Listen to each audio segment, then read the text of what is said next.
it's not as much about your preferences, right? It's more about meeting somebody who has also divested some of their preferences to choose sex and desire itself. Hello, I am Kay Anderson, and you are listening to Lost Spaces, a podcast that mourns the death of queer nightlife. Every episode, I talk to a different person about a venue from their past, the memories they created there, and the people that they used to know. And this week, we are going to do something a little bit different. Rather than visit a lost bar or club, we are going to get down on our knees and reminisce about a lost cruising space. My guest this week is Conner Habib, author, lecturer, and sex workers' rights advocate. In the late 90s and the early noughties, he was studying at the University of Massachusetts, Amherst campus, where he discovered a fun pastime to while away the time between classes.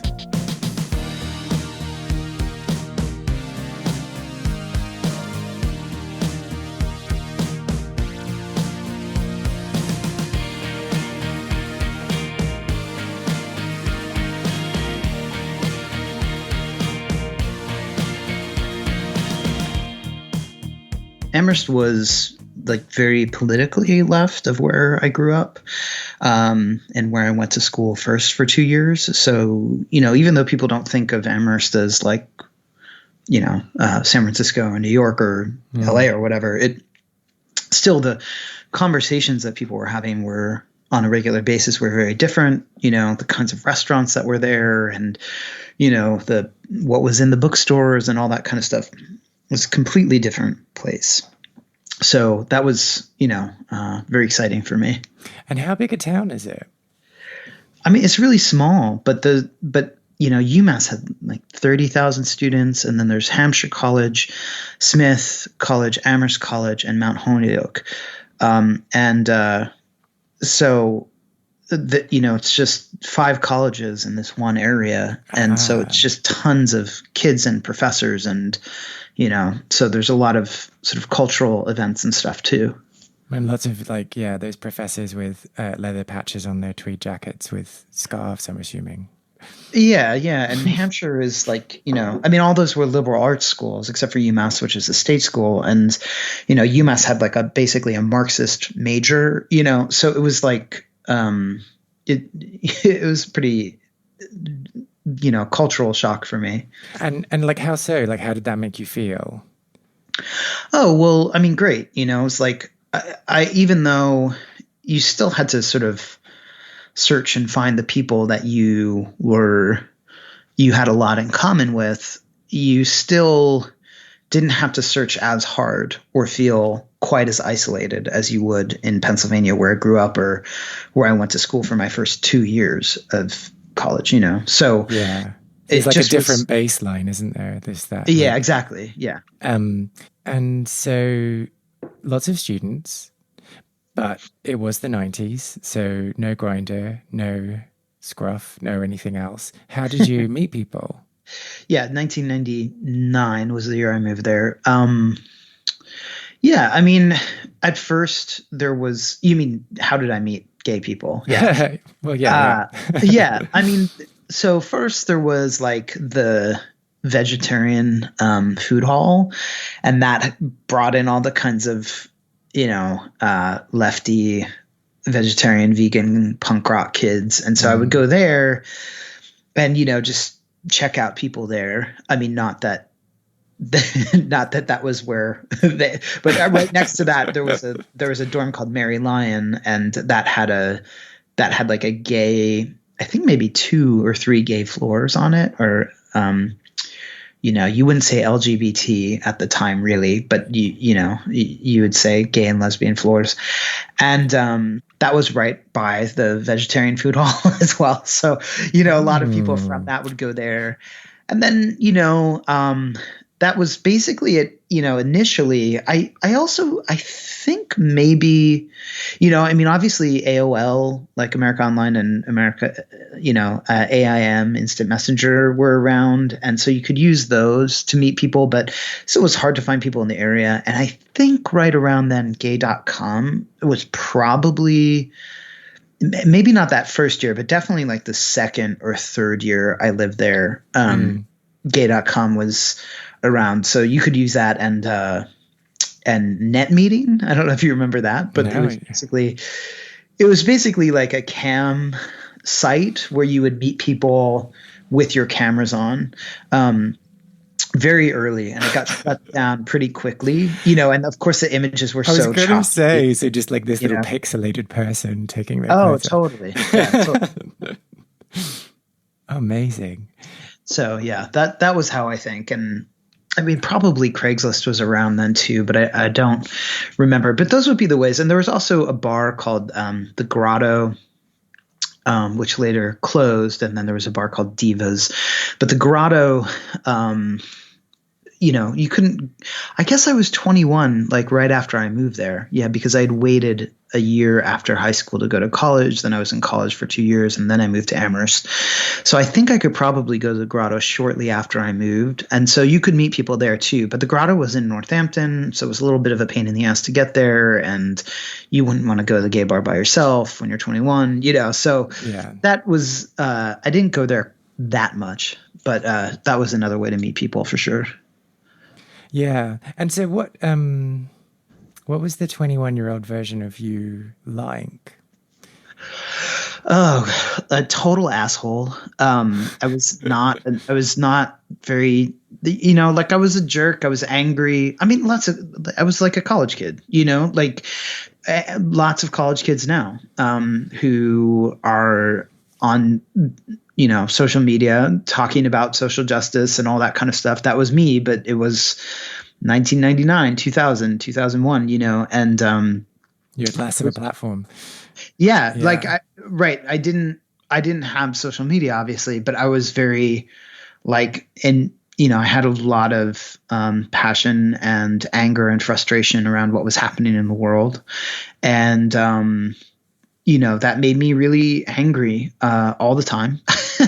And I think, like right around my last year of school, my mom died, and that made me a lot nicer.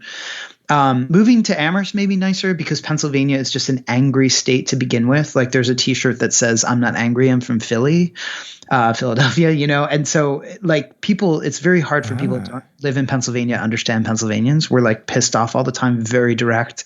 And we have like there's a kind of aggressiveness to the state, but, so I mean, I wasn't aware of this. So is there some kind of backstory, or is it just the kind of accepted norm? I think it's just it's a blend of, Pennsylvania is not the South and it's not New York. So like there's the kind of anger that New York used to hold, doesn't hold it quite as much anymore, but used to hold. And there's also the kind of like passive aggressive stuff from the South, and it all kind of blends together in Pennsylvania.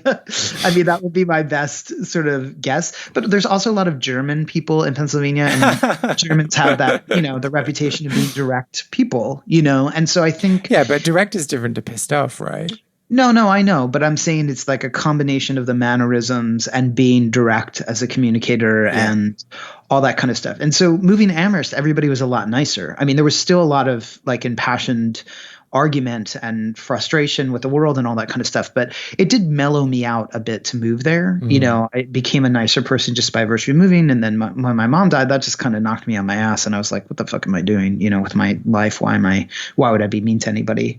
And so, it's interesting. Like when I see people now getting lambasted on social media or whatever for being jerks, I'm just like, everybody's a jerk when they're that age. Like how could anybody be held accountable for being, a jerk? I mean, obviously, when people do truly horrible things, that's another a thing altogether. But, just being like a cocky upstart.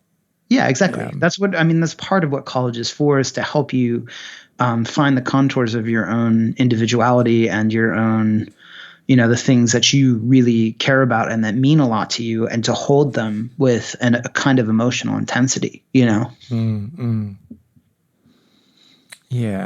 Yeah, but that's what you learn along the way as well, is how not to alienate people when trying to bring them on your journey. Totally. Yeah. And, and also like when you're, so I grew up in a small town in a conservative state. And so, being gay and being, and having a dad from Syria and being smart, like all those things were very alienating where I grew up, very isolating. So I grew up, with a sense of intense isolation, which it really makes you angry, because when people don't get you, like you feel isolated, and that makes you an angry person. And so when I moved to Amherst, I felt a little less isolated, because it was, there was still stigma around all those things, but not as much. And you could find more spaces where there was not stigma, and you could find conversations where, and you could find other Arab people, you could find other gay people, not a lot, but you could still, and you could, there were a lot, I think, in Northampton, which is right across the bridge from Amherst, was and may still be the highest concentration of lesbians in the United States. So even though there weren't as many gay men, there was still a welcoming to, different people, Yeah. And then, so where were you at in terms of your queerness at 21? Yeah. I should say I don't really use the word queer. I feel like it's become so commodified at this point that it's almost worthless. But I think that, then I probably did identify as queer because, historically, politically, queer was a term that was, at least gone through some iterations where what it was meant to oppose was, a kind of conservative, neoliberal, gay, we're just like everybody else. We just happen to be gay, like kind of thing. So your sexuality was, not straight and, gone through the kind of eye of being gay and then super politicized. So I would probably have said queer then. And I think that, whereas now I feel like it's been really turned into a kind of consumer, materialistic, capitalist, commodified term in a way that's really frustrating. Unfortunately, that disregards its history. But I think, that's not to say it's not worthwhile. People that need to use that term to understand themselves or that it helps give them a sense of understanding, that's awesome. And I hope people, flourish within that term for themselves. But I also think we need to be wary of how it's being applied now in a lot of ways. But so let's just stay on this, because I think it's really interesting. Do you not feel that the same type of thing has happened with the word gay in 20 years ago? Sure, of course. Yeah, it has. None of it, it's also not a useful term, but now it's almost like, in a weird way, like saying gay is almost like a reclamation of queerness in its own bizarre way, because it at least recenters on sex and desire rather than a kind of, I don't know.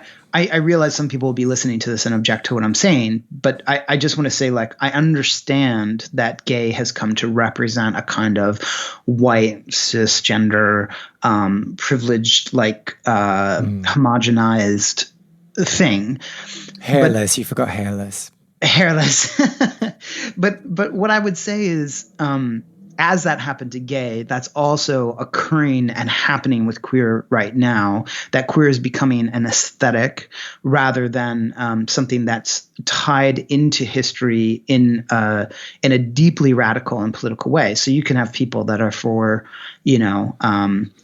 people that are pro-military, pro-police, pro-marriage, pro-whatever, claiming to be queer, and those are not queer agenda items as far as I'm concerned. You were queer because you would resist the imperialistic, capitalist commodification of gay. But if you don't apply that same thing to queer, then you're in trouble. So I think, so there are plenty of people that say they're queer that have no class consciousness, that have no critique of colonialism, that have no critique of gay marriage, that have no critique Yeah. of, they'll say they're queer, but then they'll be, like anti-sex work or even anti-sex. Expression of sexuality, anti-libidinal economy. And so I think that that kind of positioning is troublesome. So you're right that happened with gay. So when I say it's a kind of reclamation, when you say you're gay, I mean, like, first of all, I don't even really say I'm gay except as shorthand. I try to say I'm attracted to men, which has its own baggage as well, especially now as we understand the different values and meanings to the word men. Yeah. But at least that has some truth to it, like at least that's emotion. At least that's like something, that's an adjective rather than a fixed or ossified like identity. So that's, I think, a little more accurate, and it also doesn't exclude any other options for me. Like if tomorrow I'm attracted to women of any sort,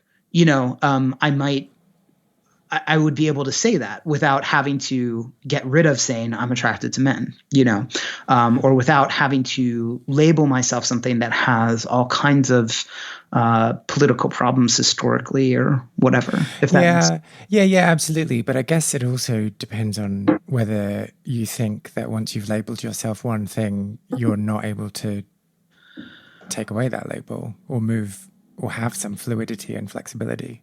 Well, yeah, I mean, the label is to communicate to others. Yeah, so absolutely. it's not that or it's not even just to communicate to others. It's to communicate to yourself, but it's to stand in relation to certain kinds of conversations, to certain kinds of people. And the problem with having the label is not that you can't just change it the next day. You could, but then it requires a massive undoing when you're then communicating with more people about the labels that you used before. Yeah. And I think so. What I think is these terms, they're really useful for understanding. They're really useful for kinds of communication. They're useful as shorthand. They're useful as a kind of exploration and discovery of self. But there is a way in which they contribute to a fixed sense of self that lends itself to consumerism. Like I gather these labels, I turn them into objects in my life that become displayed. I attain something. Algorithms, targets. It could be all sorts of things, and so that's, I don't have a perfect way of dealing with that, but I try to contend with it somehow, Yeah. Okay. So that was a little bit of a detour. So we'll go back to my question, which was, so you're like, where were you on like your coming out or your kind of understanding your attraction to men? Yeah. Oh, I used the right term.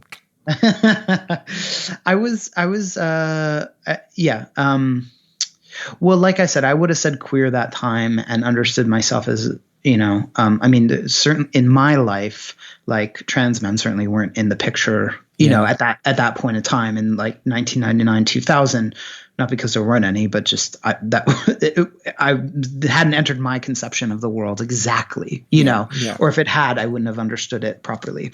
But so I was attracted to a certain idea of what men were at the time. And I definitely was very vocal about it. And also kind of afraid. I was still getting rid of some of my sexual shame, but I understood it. It seemed better than a lot of people around me. I understood the potential of cruising and why that was important and why sex was important in the public conversation, and so, so I was pretty, I would say I was pretty out, but I was still struggling with my own shit. I mean, I still am, to some extent, but yeah. Well, yeah, I mean, when you're talking about unlearning, there's all of that unlearning of, what you internalize as a child about non-heterosexuals. So I want to just explore something that you said before. You said you were very vocal about the type of men that you were attracted to. Not the type of men that I was attracted to, but I was vocal about sex and sexuality. Okay. Like I would talk about it, you know, and okay, but like not with a megaphone going down the main street. Oh no, I wasn't like a carnival barker, you know, but you know, I mean, I definitely thought that sex and sexual attraction deserve to be part of conversation and not quarantined off in or severed from the rest of life. And you know, at that time it probably gave me a bit more like of the kind of shocking the bourgeoisie kind of feeling of, well, I'll be the one that talks about fucking, you know, because you know the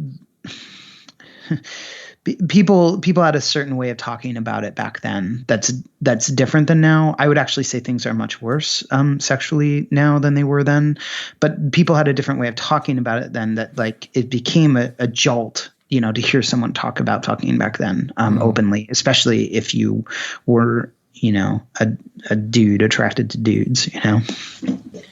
So you're just talking generally then, just generally society we're more uptight. Yeah. I wouldn't say they were more uptight. I would just say it was different. It was in a different way. You know, like I said, I think things are worse now than they were then. But yeah. Can you expand on that? Yeah, I mean, I think that there's this kind of veiled sexual conservatism that's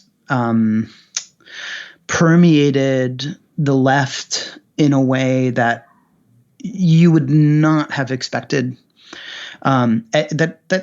That it's moved around, and that it's become more difficult in a lot of ways to understand the promise of sexual liberation now, as someone who's you know, interested in leftist, anti-capitalist, you know, whatever other anti blah blah blah arguments, and that a lot of it's been overtaken by a kind of, unfortunately, class reductionist Marxism, or a kind of fearful liberal feminism, which really mirrors second wave feminism in a lot of ways.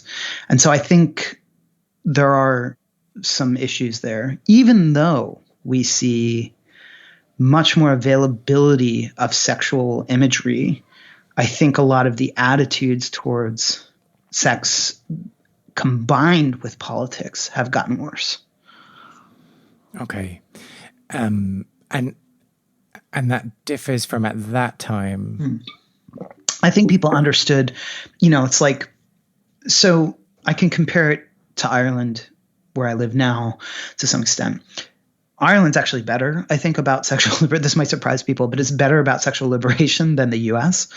And what I mean by that is Ireland, because it's coming out of, or maybe it's not coming out, it's engaging with fighting against a theocratic, shitty, religious, fundamentalist apparatus. People are very deeply aware of how precarious a sexual situation is at any moment, right? Whereas I think that in the 90s, in the late 90s, and certainly in the mid and early 90s, people understood that religious fundamentalism could find a foothold in any space that it wanted. Like a kind of religious fundamentalist thinking could find a foothold in progressive politics. It could find a foothold in censorship, just outright religious bigotry. It could find a foothold in the conformism of certain economic systems. And so when people were fighting against those things, they understood that sexual liberation was itself important to leftist struggles. But I think that's been masked and lost in certain ways. Whereas here, although the struggle for sexual liberation is really just in its infancy, you know, people are very attuned to the importance of it and the need for it to fight against certain enemies. And I think that that's lost in a lot of other places, in a lot of leftist discourse. Yeah. Okay. Okay. Yeah, I think I get where you're coming from. So, shall we talk about the student union building? So it's in lots of these conversations I'm having, people go like, "Oh yeah, at that time we didn't have the internet and we didn't have phones and we didn't have this and we didn't have this," and it kind of like I was there, but it kind of blows my mind. And so now, if I was like, "Oh, I want to find a cruising place," I could go online, but then you couldn't. So how did you find out about the student union building? I mean, I didn't really find out about it. I just went to the student union building, and then in the bathrooms there was a hole cut between the stalls. And so you knew there was a hole cut in the stall wall, so you knew, or there was writing, so on the wall, so you knew what was going on there. It wasn't if you were straight, you might not have noticed, or you might have noticed and been like, haha, that's stupid and weird, and not thought of it again. But if you were gay, it tied into there were alarm bells ringing. Yeah, exactly. But so let's just let's just assume some of our listeners don't know what that hole is. And can you explain to me what when there's a hole between bathroom stalls, what that means? Yeah, imagine the most amazing thing in the world. Yeah, I mean, it's so basically it's a glory hole. You stick your dick through it, and sometimes your balls too, and then somebody on the other side sucks your dick, or maybe you end up fucking them, and that's it. You very often don't ever see the other person. You don't know what they look like if you are sticking your dick through, and if you are the one sucking or getting fucked, you just know what their dick and balls look like, and that's basically it. Yeah. And so you can put your butt up to it too, just to or if you're in the men's bathroom now and you have a cunt, you can put that up to it as well. Yeah. Just imagine any hole orifice type thing on your body. I'm actually just looking up like the origin of the word right now, but can you? So like, do you actually knew what that was at 21? Oh, yeah, totally.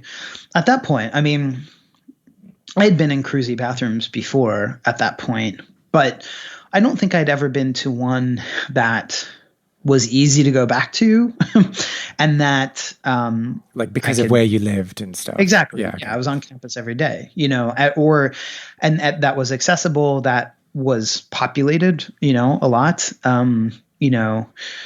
so that's not entirely true. There was one at my old school. There was a cruisy bathroom there, but there was no glory hole.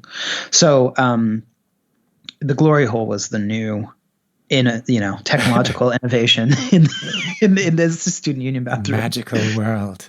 Yeah. On the other side. The religious idea. Okay, sorry. I am looking up the origin of the word, and I might get distracted whilst I'm asking questions. So then explain to me what you do. Explain to me what you do. So what's my question? My question is like, what is the what's the ceremony? It's a ritual. Like it changed from time to time, because you wouldn't always know that the other person on the other side of the wall wanted to have sex. So you would wait for some kind of signal, they would tap their foot, or they would just be in there for a long time, and so would you, and you'd kind of get the hint, or they would, you'd see them kind of leaning over to look through or in. If they were a little more blatant, they would put their finger through the hole, but that required, a kind of courage that the other person wasn't just in there using the bathroom. Sometimes if it was a straight person next to you, they would just stick toilet paper in the hole to, block it up. And which is their way of saying definitely no. Yeah. Oh yeah. It's just like, I mean, it's like closing the door. Like you don't want people to see you, while you're in there. But usually, the thing that would cue you in was that the person was in there for a long time, and so were you. I think that that's not how it is at every sort of glory hole place, but that was how you would kind of know. And so there were 4 stalls. So there were the 3 stalls lined up, and then there was the stall for people with disabilities at the end, and that was bigger. So there was the first stall and the second stall had like a little kind of peephole where you could like look in, and then the third and the second and third one had a big glory hole, and then the third and the stall in the end that was for people with disabilities would have another kind of like peephole in it. So it was the third and the fourth one, like you would go in those, but always the other ones were filled with people too that were looking in. Some of the guys would go sort of under the stall, sometimes in the other ones, but that was a little riskier because you didn't want people to sort of walk in and see you there. But if you were just in the one with the glory hole, nobody could see you. It was essentially a private space in a public space to have sex, So imagine, you're in a building that has a room for, a bedroom, but the rest of the building is private. It ended up sort of being like that, where you would have this private enclosed space and nobody would even really know what you were doing. They might look, if they went to look under the stall and see that you were standing the wrong way, that your feet were the wrong way, they could do that, I suppose. But even then, nothing's really being revealed to them. So you have this kind of private sexual experience that's blocked off from the public eye, and some people could look in on you from those peepholes, but then they'd have to want to look in on you. Yeah, and so they become part of the act. Exactly.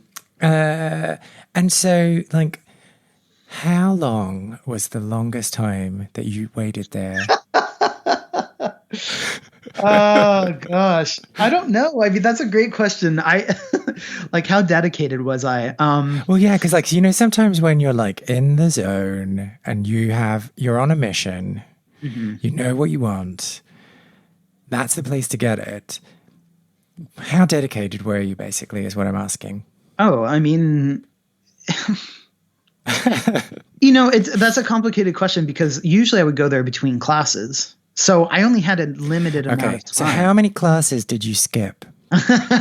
No, I never skipped class to go there because I knew I could go there before and or after, and that I could go again some other day or whatever. And, I think that I would go. Yeah, I don't know how long. I mean, I could wait a long time, but I always had a class to go to. It was always in the interim, so there was always a sort of limited window of time. I don't remember exactly how long.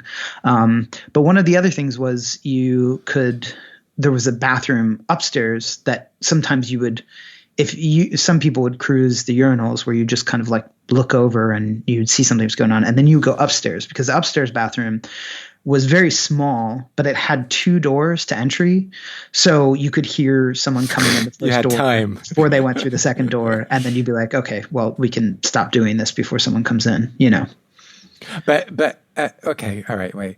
So, so I'm upstairs.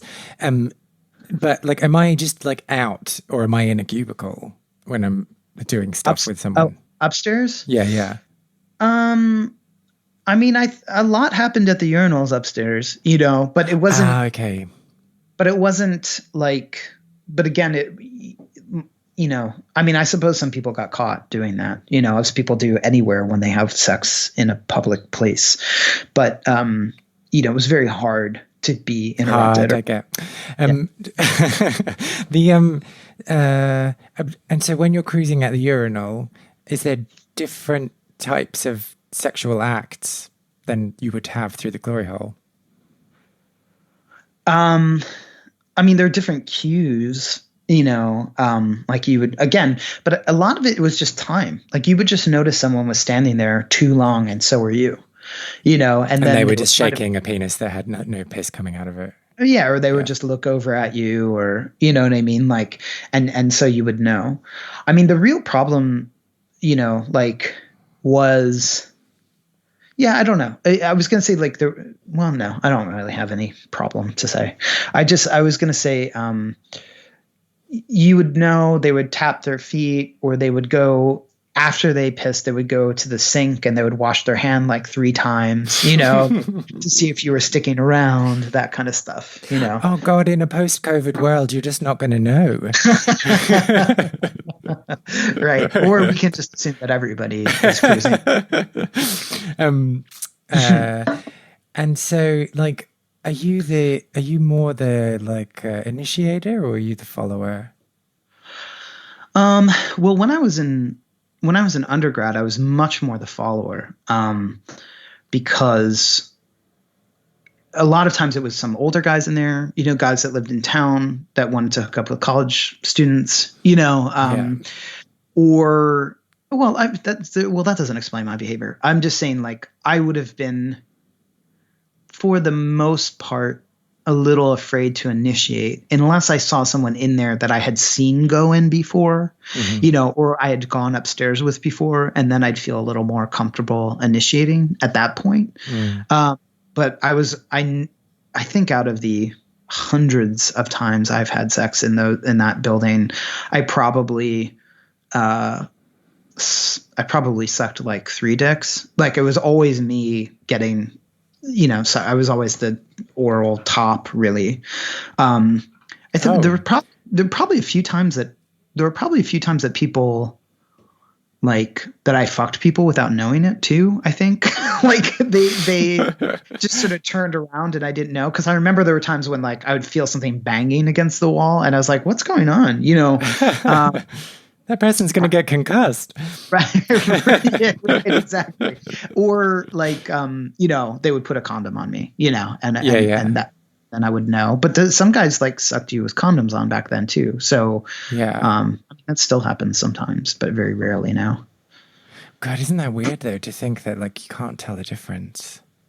Sometimes, I think back then, especially, I didn't really have a lot of experience fucking. Like, I think that that's something that people should talk about a little bit more. It's very interesting, is that, like, anal sex, while it was popular for a long time, there's like a long period of time where people just really, it was not a primary sexual activity for a lot of gay men. And, and I don't think that's just because of HIV. I don't know if it was a primary activity for a lot of gay men even before. Exactly. I think a lot of people, I think anal sex has become much more popular in the past, like 10 or 15 years, really. Yeah. Well, and do you think that's like tied up into the stigma of being the receptive partner? Yeah, I think that's a good point. I think that's part of it, the way that people identify. And I think that all the politics around that are really fascinating. Yeah, they're really incredible. Like, let's maybe not get onto that, but but I agree. But so you were saying, so you were only ever the dick through the hole and balls. It had. Did it have room for your balls? No, that one did not. It actually did not have room for your balls. So that was a whole other thing. Oh man. No, it was actually really cool because it created a very different sensation. Like, to only have that, it was a very different sensation. Yeah. Wait, why? Well, because your balls were being essentially stimulated the entire time because they're pushing up against the wall while you're getting a blowjob. Okay. So, in some ways you were actually being stimulated. In other ways, they weren't included in the kinds of stimulation you could have.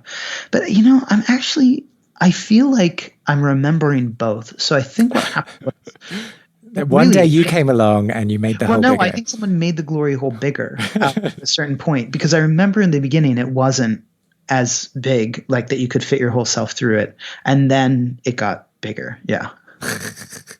Or maybe you got smaller.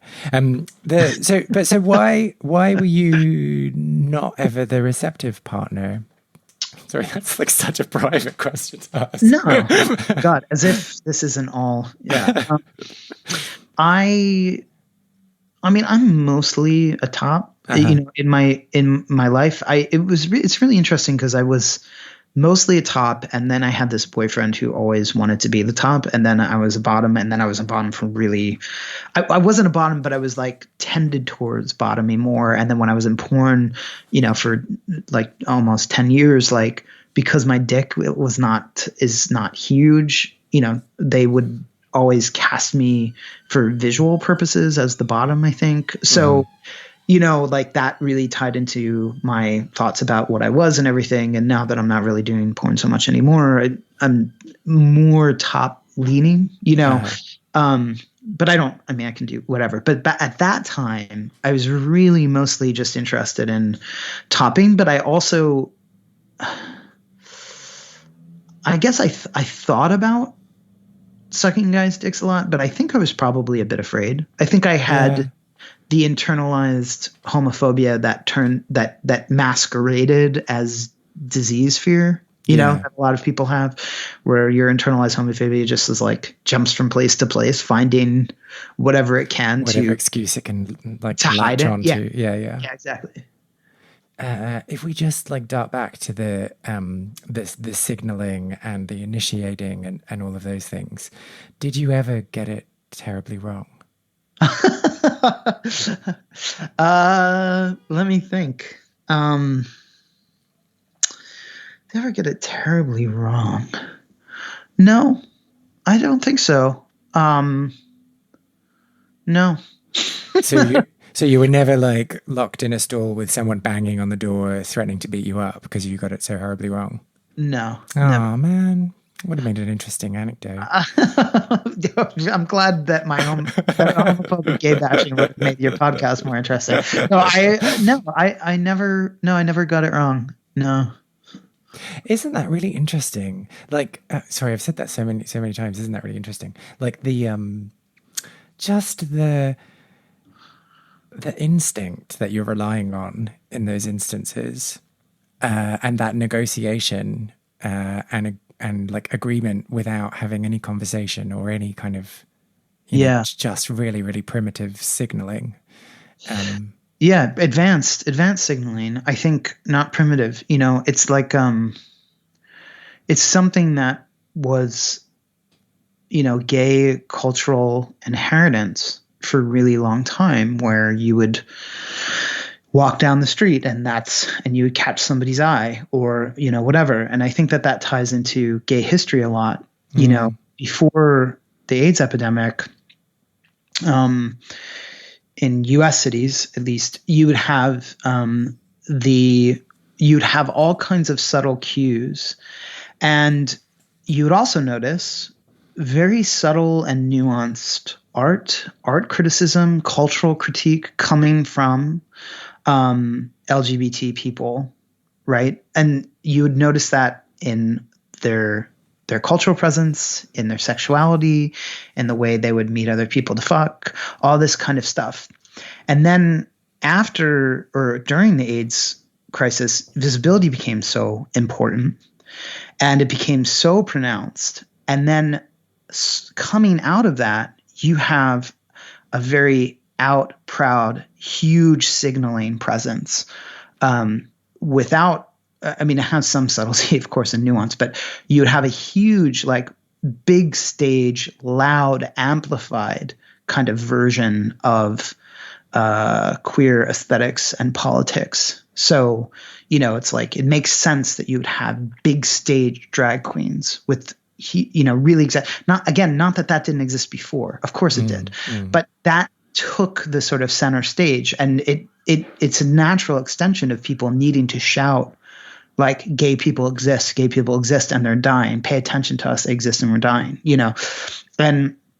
and whereas I think some of that subtlety and nuance in all aspects of gay life, were sort of eroded, certainly, and destroyed in some cases by the AIDS epidemic.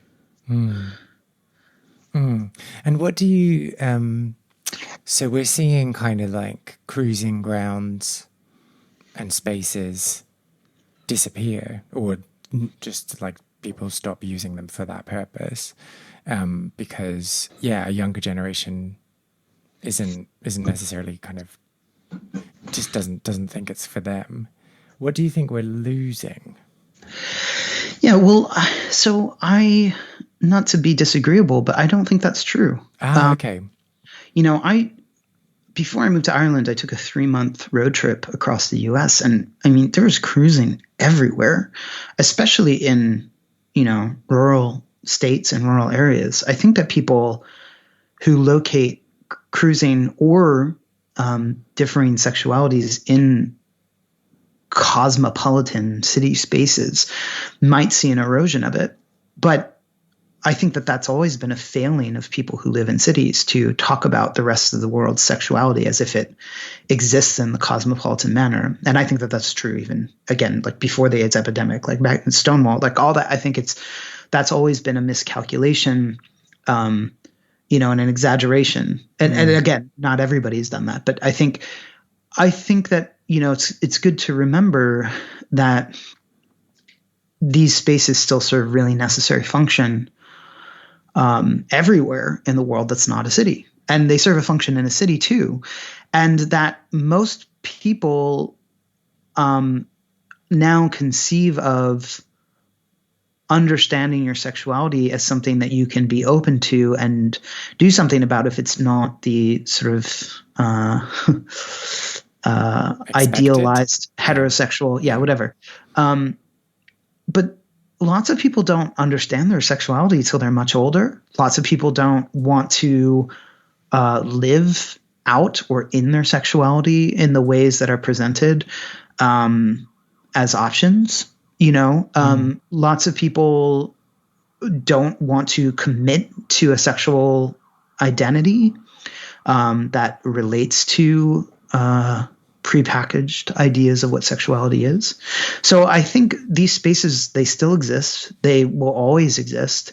And the only way that they will stop existing, really, and then they will exist again in a new form, is if we destroy heterosexuality once and for all, which I think would be fantastic. But what's your plan for that? Can I help in any way? Just it's been my whole life has been an act of destroying heterosexuality. A certain version of heterosexuality, obviously, but so I think, so I think I notice them everywhere, but I think people don't know how to look for them when they have a certain experience, and so and it's also. It's not always, it may not be apparent to, I don't know. I don't want to say it's not apparent to younger people. It certainly is apparent to younger people in some ways, but and there are still, people under 30 at cruising areas that I saw as I was going around the US, but they might not associate some of what they're seeing because of an expectation of what queerness looks like still, But the kind of Disneyfied version of queerness, is that what? Well, or, we have to ask ourselves a question, which is someone who is married and closeted having sex at a rest area queer? Even if they don't identify that way, if they're eroding sexual rigidity in their lives, whether or not they're conscious of it, is there something queer about that when we see it? Is there, and whether or not we think it's ethically correct for somebody to do that and lie to their family and all that kind of shit, leaving that aside just for a moment. You can come back to it later, everybody. You don't have to leave it aside forever. Come back to it after I say, do we, when we look upon that, see a queer act happening? Do we see a queer act when we think about somebody's sexual imagination? The closet is a productive space. It can lead to all sorts of interesting expressions that would not come from just openness. And that's not me arguing in favor of the closet, but just to see also what's there, to see also what's happening there, and understand it as part of the legacy, tradition, community, family, history of LGBTQ. Politics. Yeah, absolutely. I guess like the thing. So even for the people that would fit into that category that you're talking about, 50 years ago, 20 years ago, 30 years ago, like a cruising space would be the only place that you could access and have those experiences. Right. But now there are apps for that. There are websites, and there are other ways of connecting that frankly are maybe less exciting, but kind of remove some of those barriers if you're terrified of getting caught, if you're terrified of seeing someone you know. Well, there's no app for cruising. Right? Like you don't get to replicate no, app, right? And so you run into all the other problems, with those sorts of apps. I mean, people are if people are nothing if not terrified to meet off of apps. I mean, the person who asks you 800 questions before they're willing to talk about meeting you next week. What are you into? Is this, getting all the particularities in a row before, I would say that that's a large part of the experience of using apps, is making sure that all particularities are pandered to in a real like hyper capitalist way. I need it. It's like fucking Burger King. Like I need every single thing I want in this before I even decide if I'm going to have the experience or not. And I think that is, people are terrified of sex, still, and they use apps, but they're terrified of going further than being on the app, for sure. Yeah, but I guess I'm talking about that gateway, I suppose, in terms of like if you are considering having sex with someone of the same gender, it's far less intimidating to download an app and have a look around than to go to a cruising space. I don't think that's true. I mean, I see what you're saying, so I don't want to be too argumentative, but I think like, what's a cruising space? Like if you get an app and you're just looking and you never meet anybody, right? Which is what tons of people fucking do. I would say at least the majority of time spent on apps is not spent trying to actually meet somebody. Most people who are cruising, they're cruising with some intent when they walk around the mall, wherever malls still are, around the mall, or they're in there, or they're in a parking lot and they're checking people out and assessing the potential of a hookup. The difference between the apps and cruising spaces is that the narrative is that everybody is on the app because there's a potential to meet.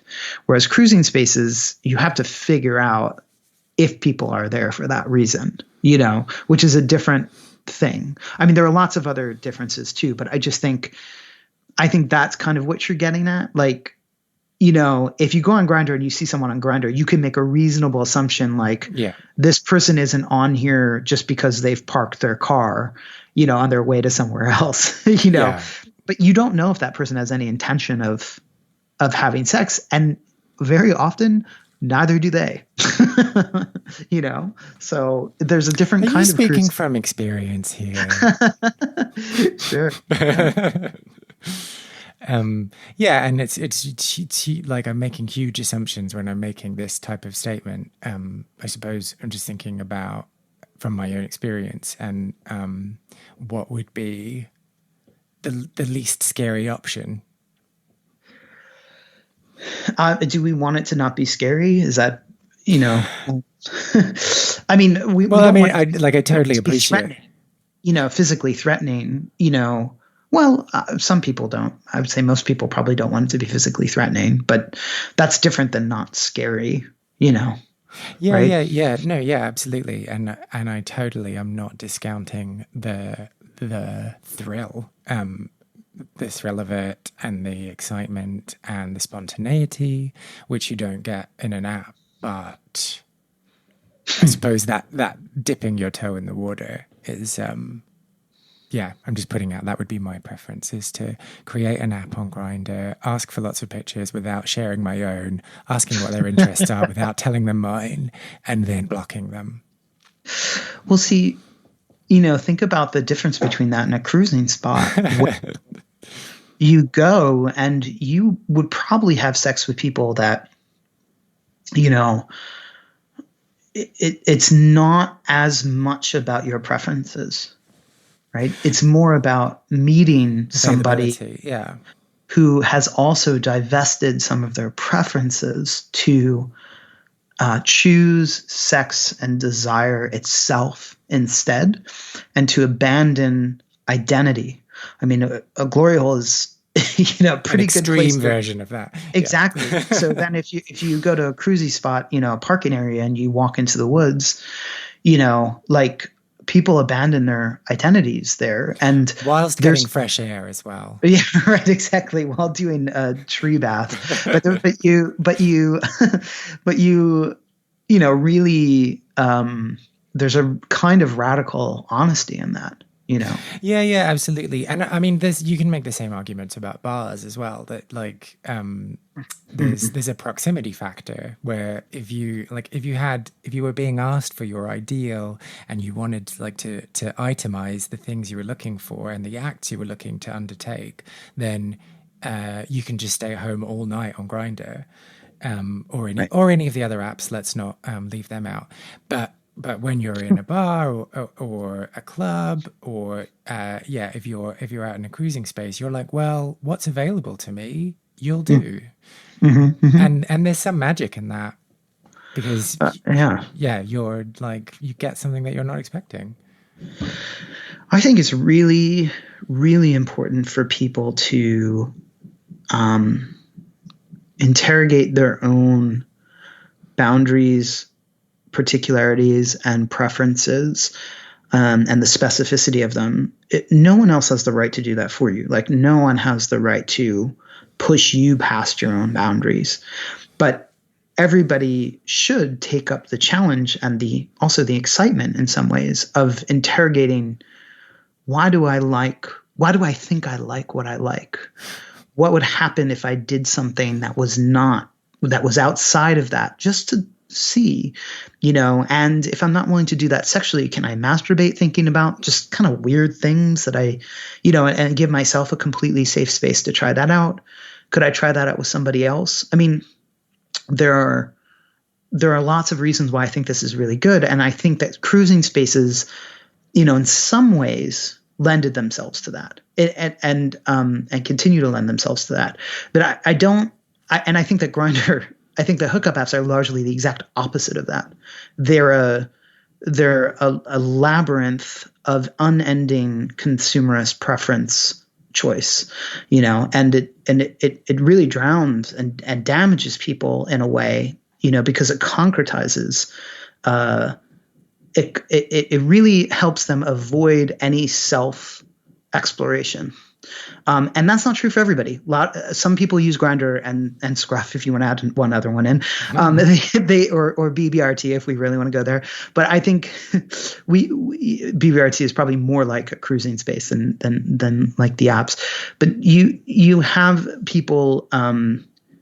Some people use them and are like, okay, I'm just going to finally just try a fucking thing, and I think that's great. So I don't mean to discount the people who have had those experiences, but I think by and large apps and just in a lot of ways, social media in general and algorithmic sexual imagery and all that kind of stuff, it can really intensify, the particularity. And it can also, if people are open to it, open themselves up to all sorts of things. Like if you're on an app, it's like if you're on Pornhub or some other, tube site, and you see like a clip that is turning you on, and it suggests one that has nothing to do with what turns you on, a lot of people will click on that other thing. Right. And I think that there's a lot of potential there, for opening up new pathways of desire and understanding the self and all that kind of stuff. I think Depends how long you take to masturbate, though, doesn't it? Yeah, right, exactly. Well, yeah, or how long the clip you're usually using is, right? Yeah. But I think that Grindr actually, and these apps, I mean, not to harp on them too much, because I do think they have their purposes and I think they're good in some ways, but I think that they actually do the opposite, where you see two people next to each other and like you are always aiming for the particularity. You're always aiming for the hyper specificity of what you're looking for. And I mean, there's something to be said for that experience too. I just don't like that people get locked into it, Yeah. Because like ultimately, what's your goal? Is it to get laid or not? Basically. Well, right. I mean, I wrote an essay a long time ago called Facing the Torsos, which was about how people use hookup apps essentially as personalized pornography. They don't really, use them to meet people. They're about, a frustrated arousal, which has its benefits, but but not if you can't see it as that, not if you can't identify it for what it is, Yeah, absolutely. Quick side note, I really like the way you keep saying specificity, because I can't say it. Specificity. Specificity, yeah. I'm going to practice that one. So I didn't close the loop before. I did start looking up the origin of the word glory hole and then gave up because the conversation went in a different way. Uh-huh. I will look up and let you know later. Okay. So, and in terms of the student union building, is it still there? Still there. I mean, the last time I was there, which I go to Amherst every few years, but I stopped checking, not too long ago because, they had just changed the walls out and there was no hole anymore. There was no indication that anybody was cruising there anymore. There's still other cruising spots in that area, but that is not one anymore. And so you don't know if they intentionally did some kind of they totally intentionally did it. Straight people ruin everything, if that's what you mean. What did you just said straight people ruin everything? Yeah, totally. No, but there's one thing to change the piece of wood between stalls, but did they do anything above that? I like that you said wood, as if it were some sort of weird, colonial library. Well, what is it, chipboard or something? Mr. Puffinstuff's, I don't know about you, but here we have, it's all pine separation, oak sometimes. Yeah. No, so what did you mean? Sorry. What did you? Well, just was it just we'll do a refurb here and we'll replace this wall and that'll stop dumb gays, or was there more of a campaign to stamp out the deviance? I don't think so. I don't think there was a campaign in this case. I mean, certainly there are places that, there are undercover cops there and stuff like that. But I think this place, I remember them putting just a metal panel over where the glory hole was. So obviously, but then someone just cut a hole in the next one over, so there was a kind of never underestimate our ingenuity. Evolution, yeah. But then, never underestimate the ability of a gay person to put a hole somewhere.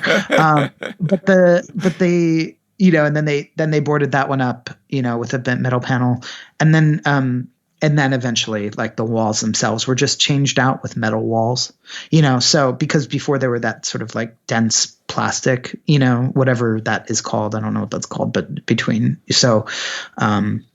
you couldn't really cut through the metal walls anymore. Yeah, you could, I suppose, pull off the toilet paper dispenser on both sides and then have a hole. Maybe I don't know. Should we go and check?